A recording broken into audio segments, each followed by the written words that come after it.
नाशिककर, तुम्ही हे ट्राय नाही केलं तर काय केलं? जय महाराष्ट्र मित्रांनो. तर मी आणि ऋषी आलोय आज अशा ठिकाणी की जे आमचं one of the go to spot आहे भूक मिटवण्यासाठी. भूक मिटवण्यासाठी. आणि आम्ही या प्लेसला काही कॅटेगरी मध्ये रेट करणार आहे. त्या कॅटेगरी आहेत फूड, अँबियन्स आणि सर्व्हिस.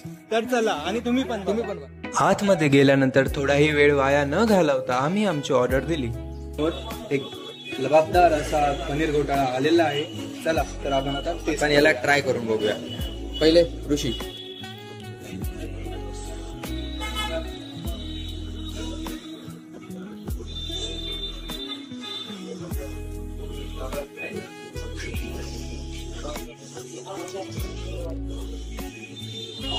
खूपच सुंदर. आधी पण इथे आम्ही आलेलो आहे आणि इथली टेस्ट खरंच आवडते. तुम्ही पण एकदा खरंच ट्राय करून बघा. अतिशय उत्तम अशी चव आहे. जास्तही झणझणीत नाही आणि जास्तही फिकीही नाही.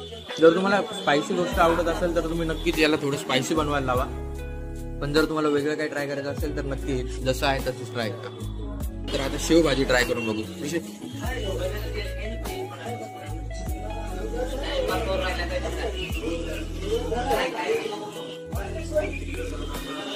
अस्सल एकदम झणझणीत अशी शेवभाजी आहे. अतिशय उत्तम या प्रकारे बनवलेली आहे.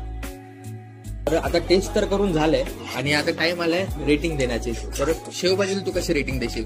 7 out of 10. Paneer gotala 9 out of 10. आणि जो आपला सुपर एलिमेंट आहे पुदिना चटणी 10 ऑन 10. आणि आता तुम्हाला हे सांग, तू तिथल्या सर्व्हिसला कसं रेट करशील?